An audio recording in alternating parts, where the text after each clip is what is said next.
नमस्कार। एक बार फिर से आप सभी का बहुत बहुत स्वागत है परीक्षा वर्ल्ड के इस यूट्यूब चैनल में। दोस्तों, एसएससी जीडी 2022 की परीक्षा के लिए हमने साइंस की जो इम्पोर्टेंट क्वेश्चन आंसर की क्लास शुरू की थी उसका पार्ट 1 मैंने ऑलरेडी अपलोड कर दिया है। तथा पार्ट 2 में हम आज और बहुत सारे बेहतरीन प्रश्नों के यहाँ पे कवर करने वाले हैं साइंस के। तो इस वीडियो को आप बिल्कुल ध्यान से जरूर देख लीजिएगा। यह वीडियो पूरी तरह से एसएससी जीडी की परीक्षा के लिए समर्पित है। तो चलिए वीडियो को स्टार्ट करते हैं। साइंस के बहुत सारे इंपॉर्टेंट वर्ल्ड लाइनर्स प्रश्नों को यहाँ पे हम कवर करेंगे। इसके अलावा जो भी एडिशनल इन्फॉर्मेशन बन सकती है उनको भी हम साथ में डिस्कस करते हुए चलेंगे। तो इस वीडियो को आप बिल्कुल ध्यान से लास्ट तक जरूर देखिएगा। तो पहला प्रश्न है आपके सामने, हेपेटाइटिस से प्रभावित होने वाला अंग कौन सा है? जो हेपेटाइटिस नामक बीमारी होती है इससे मानव के शरीर का कौन सा पार्ट, कौन सा अंग प्रभावित होता है? तो आप याद देखिएगा, लीवर यानी कि यकृत जो है हेपेटाइटिस से प्रभावित होता है। तथा हेपेटाइटिस किससे होता है? मतलब बैक्टीरिया से होता है या वायरस से होता है या प्रोटोजोआ से होता है? किससे होता है आपका हेपेटाइटिस? तो आप याद रखिएगा, हेपेटाइटिस जो बीमारी है यह वायरस से होती है। आप याद रखिएगा, हेपेटाइटिस बीमारी किससे होती है? तो वायरस से होती है आपकी हेपेटाइटिस बीमारी। तो इसके बारे में आप याद रखिएगा।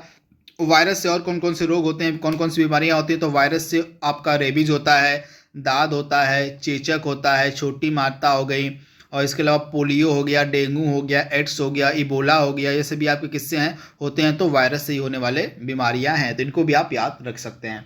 बच्चों में प्रोटीन की न्यूनता के कारण उत्पन्न होने वाला रोग कौन सा है? तो बच्चों के शरीर में अगर प्रोटीन की कमी हो जाती है, प्रोटीन की न्यूनता हो जाती है, तो उस कारण से कौन सा रोग उत्पन्न होता है? तो मैरेस्मस। तो इसके बारे में आप याद रखिएगा, मैरेस्मस नामक बीमारी बच्चों के शरीर में होती है जब उनके शरीर में प्रोटीन की कमी हो जाती है। वह विटामिन जिसकी जो है रक्त का थक्का बनाने में मुख्य भूमिका होती है, आपको उस विटामिन का नाम बताना है जो रक्त का थक्का बनाने में सहायता प्रदान करता है। काफ़ी महत्वपूर्ण प्रश्न है। तो आप याद रखिएगा, विटामिन के जो है हमारे शरीर में रक्त का थक्का बनाने में सबसे प्रमुख भूमिका निभाता है। तो राइट आंसर आपका क्या हो जाएगा? विटामिन के। और विटामिन के का रासायनिक नाम होता है फिलोक्विनोन। तो रासायनिक नाम भी आपको याद रखना है। विटामिन के का रासायनिक नाम क्या होता है? तो फिलोक्विनोन होता है।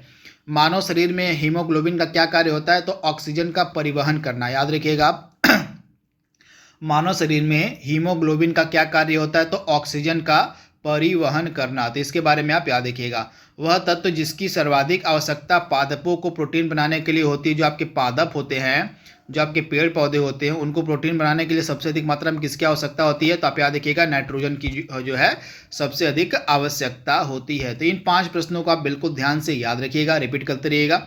अगला प्रश्न आपके स्क्रीन पर है, चश्मा बनाने के लिए प्रयोग किया जाने वाला प्रकाशीय कांच कौन सा होता है? तो आप याद रखिएगा, चश्मा बनाने के लिए किसका प्रयोग हम करते हैं? तो फ्लिंट कांच का। याद रखिएगा आप, चश्मा बनाने के लिए जो प्रकाशीय कांच उपयोग में लाया जाता है उसका नाम होता है फ्लिंट कांच। तो इसके बारे में आप याद रखिएगा।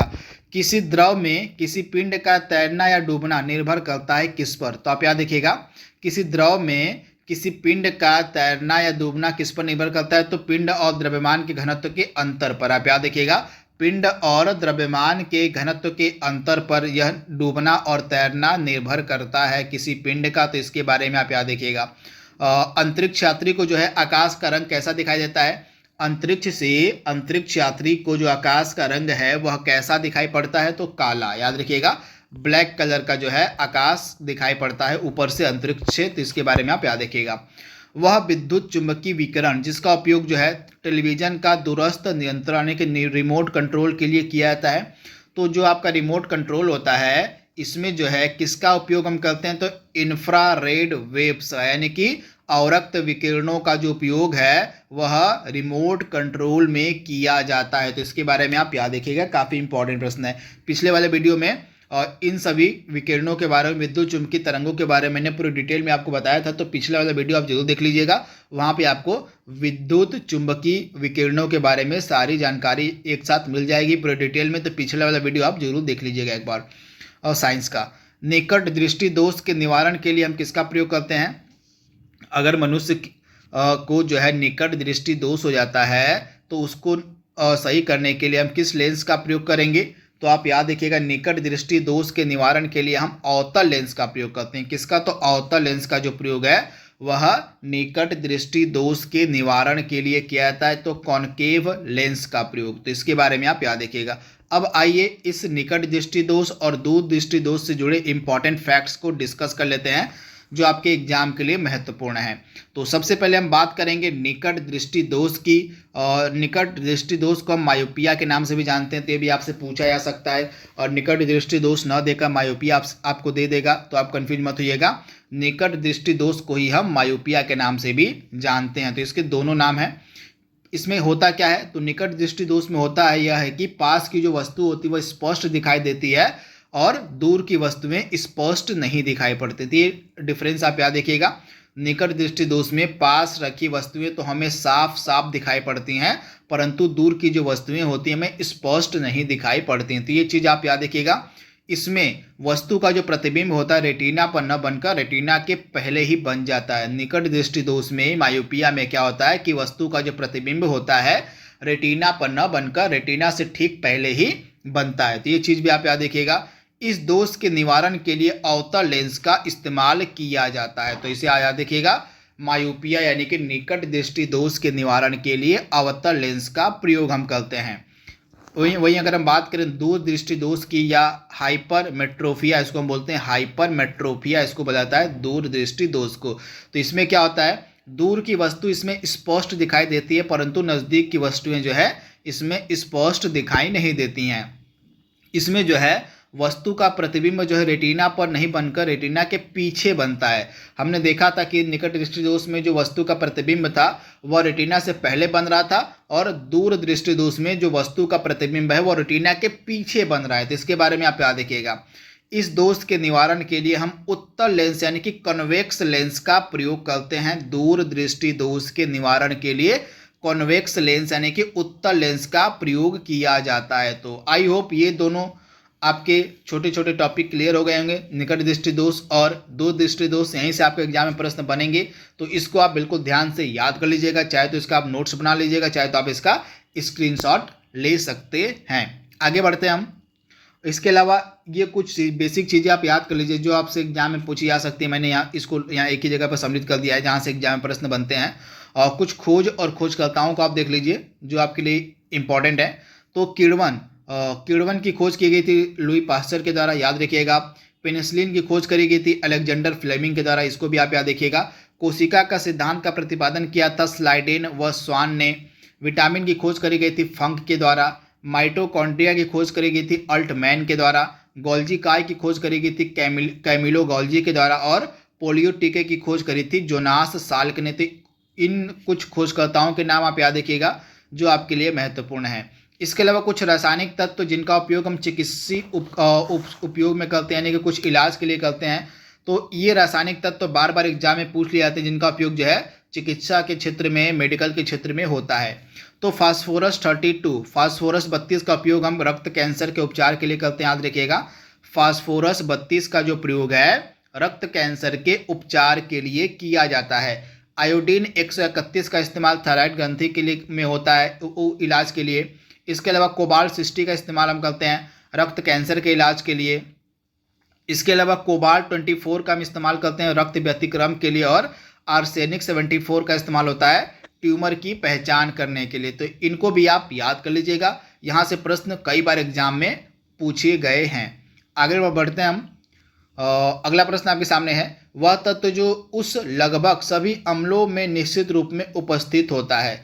आपको बताना है कि वह तत्व जो लगभग सभी अम्लों में उपस्थित होता है। तो आप याद रखिएगा हाइड्रोजन जो है लगभग सभी अम्लों में निश्चित रूप से आपको उपस्थित मिलेगा। तो इसके बारे में आप याद रखिएगा। घड़ी में प्रयोग होने वाला क्वार्ट्ज क्रिस्टल क्या होता है, तो घड़ी में जो क्वार्ट्ज क्रिस्टल होते हैं ये किसके बने होते हैं, तो ये होते हैं आपके सिलिकॉन डाइऑक्साइड। घड़ी में प्रयोग होने वाला जो क्वार्ट्ज क्रिस्टल है यह सिलिकॉन डाइऑक्साइड ही होता है। बॉक्साइड किसका अयस्क है, तो आप याद रखिएगा बॉक्साइड जो है एल्युमिनियम का अयस्क होता है। वेरी वेरी इंपॉर्टेंट, बॉक्साइड जो है यह एल्युमिनियम का अयस्क होता है। ऑक्टेन संख्या किससे संबंधित होती है, पेट्रोल की गुणवत्ता से। याद रखिएगा आप, ऑक्टेन जो संख्या होती है, ऑक्टेन जो नंबर होता है यह पेट्रोल की क्वालिटी से, पेट्रोल की गुणवत्ता से रिलेटेड होता है। तो वेरी वेरी इंपॉर्टेंट, अब इसको स्टार मार्क कर लीजिएगा। सिगरेट के धुएं में मुख्य प्रदूषक पाए जाते हैं कौन कौन से? तो सिगरेट का जो धुआं होता है उसमें कौन कौन से मुख्य प्रदूषक पाए जाते हैं? तो कार्बन मोनोऑक्साइड व बेंजीन। आप याद रखिएगा, सिगरेट के धुएं में मुख्य प्रदूषक कार्बन मोनोऑक्साइड व बेंजीन पाए जाते हैं। एलपीजी सिलेंडर के रिसाव में, एलपीजी सिलेंडर में जो रिसाव होता है उसमें जो उत्पन्न दुर्गंध होती है वह कौन सी होती है जिसके कारण हमें रिसाव का पता चलता है? तो यह दुर्गंध होती है मिथाइल मरकैप्टन की। आप याद रखिएगा, मिथाइल मरकैप्टन की यह दुर्गंध होती है जिसके कारण गैस रिसाव का हमको पता चल जाता है। तो इसके बारे में आप याद रखिएगा, बहुत बार इसके बारे में पूछा गया है।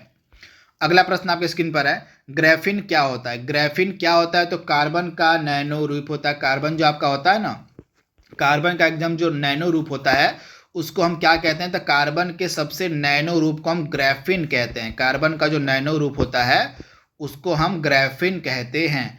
वह बहुलक जिसका प्रयोग जो है बुलेट प्रूफ खिड़की या जैकेट बनाने के लिए किया जाता है। वह बहुलक जिसका प्रयोग बुलेट प्रूफ खिड़की या जैकेट बनाने के लिए होता है। तो आप याद रखिएगा पॉलीकार्बोनेट याद रखिएगा।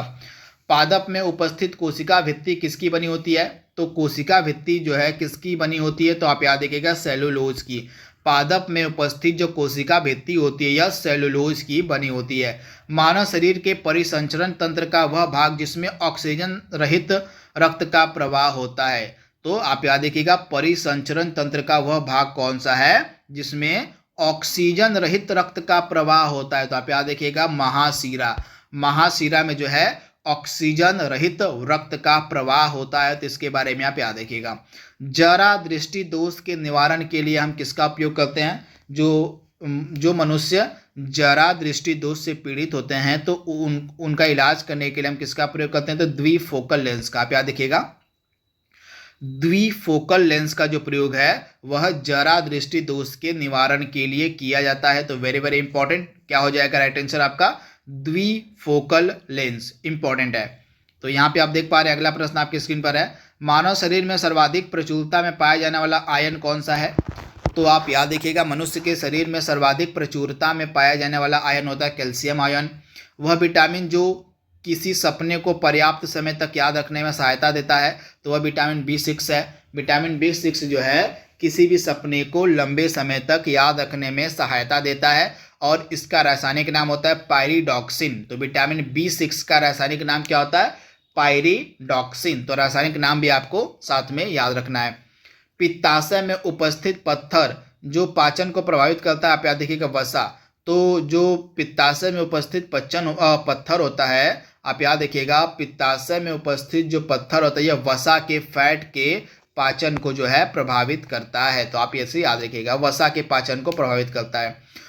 शरीर में अतिरिक्त ग्लूकोज, यहाँ पे आप देख पा रहे हैं शरीर में अतिरिक्त ग्लूकोज ग्लाइकोजन में परिवर्तित होकर कहाँ पर भंडारित होता है?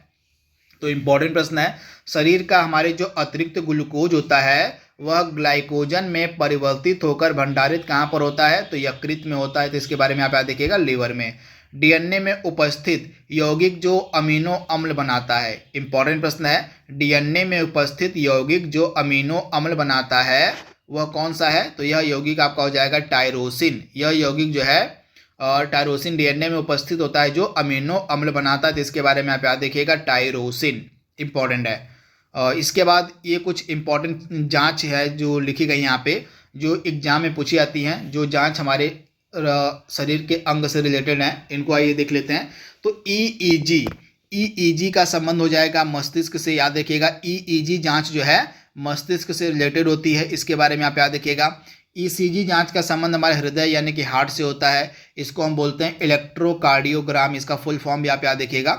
इसके बाद ईओजी जांच का संबंध हमारे आँख से होता है तथा इसको हम बोलते हैं इलेक्ट्रोओक्यूलोग्राफी। तो आप इसे याद रखिएगा। बीएमडी परीक्षण आपका होता है अस्थि से यानी कि हमारे बोन से रिलेटेड होता है आपका बीएमडी परीक्षण, जिसको हम बोलते हैं बोन मिनरल डेंसिटी। मैमोग्राम जांच होती है वक्ष के लिए, चेस्ट के लिए, इसको वक्ष को हम चेस्ट बोलते हैं। ऑडियोग्राम होता है कान की जांच के लिए। और ईएमजी होता है आपका मांसपेशियों की जांच के लिए। ईएमजी का मतलब होता है इलेक्ट्रोमायोग्राफी। तो इसके बारे में आप याद रखिएगा। तो यहाँ पे कुछ जांच लिखी गई हैं और उनका संबंध हमारे किस पार्ट से है, किस अंग से है, उसको लिखा गया है। यहाँ से भी प्रश्न एग्जाम में बनते हैं, तो इसी कारण से मैंने यह छोटा सा मोस्ट इम्पॉर्टेंट डेटा यहाँ पे अपलोड कर दिया है, तो इसको आप याद कर लीजिएगा।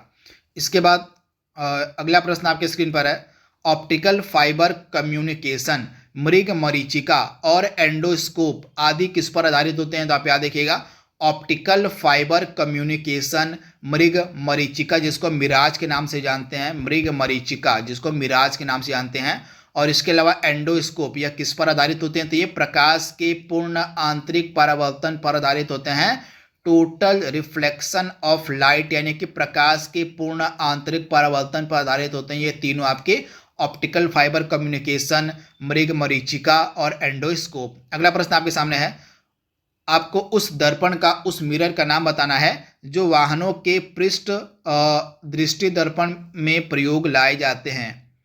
तो पीछे का, पृष्ठ मतलब पीछे का, तो पीछे का यातायात देखने के लिए हम किस दर्पण का उपयोग करते हैं गाड़ियों में? तो आप याद रखिएगा, उत्तल लेंस, उत्तल दर्पण का, उत्तल दर्पण के कॉन्वेक्स मिरर का जो उपयोग है गाड़ियों में पीछे का यातायात देखने के लिए हम करते हैं। तो आप ड्राइवर के बगल में देखे होंगे जो मिरर लगा होता है, वह जो मिरर होता है वह पीछे का यातायात देखने के लिए लगा होता है, और उस मिरर में कौन सा दर्पण होता है? तो उस मिरर में आपका उत्तल दर्पण लगा होता है, तो इसके बारे में आप याद रखिएगा। अधिकतम ऊर्जा वाला विद्युत चुंबकीय विकिरण कौन सा है? अधिकतम ऊर्जा जो है किस विद्युत चुंबकीय विकिरण में होती है? तो आप याद रखिएगा, सबसे अधिक जो ऊर्जा है आपको मिलेगी गामा किरण में, तो इसके बारे में आप याद रखिएगा।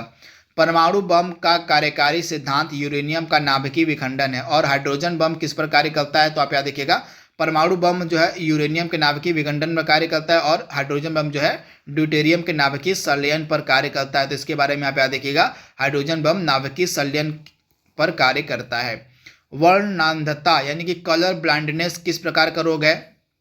तो आप याद रखिएगा, कलर ब्लाइंडनेस जो है आपका एक आनुवांशिक रोग है। किस प्रकार का रोग है? तो यह एक प्रकार का जेनेटिक डिजीज है, आनुवांशिक रोग है आपका कलर ब्लाइंडनेस, तो इसके बारे में आप याद रखिएगा, इंपॉर्टेंट है, डायरेक्टली आपसे पूछा जा सकता है इसके बारे में। इसके अलावा हीमोफीलिया भी आपका एक जन्मजात रोग है, यहाँ पे जन्मजात की बात, हाँ जन्मजाति की बात हो रही है, तो इसके बारे में आप याद रखिएगा।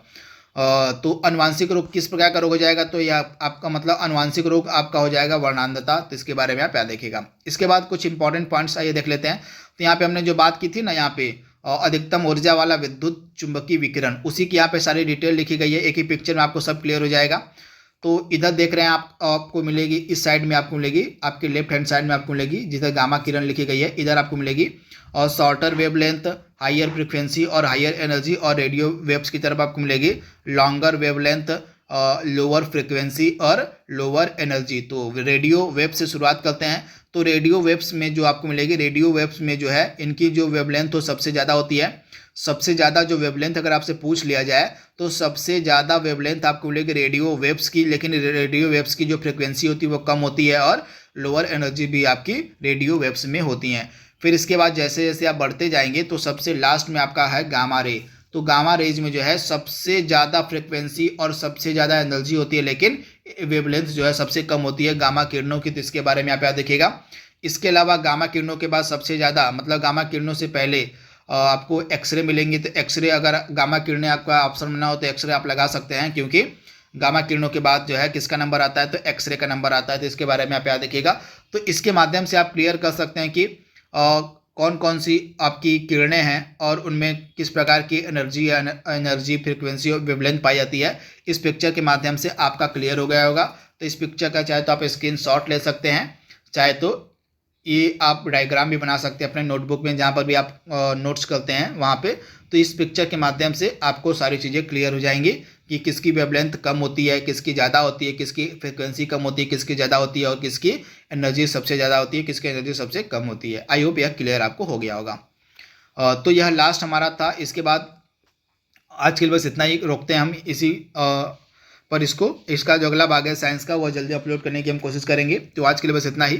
Thank you, thanks for watching, thank you.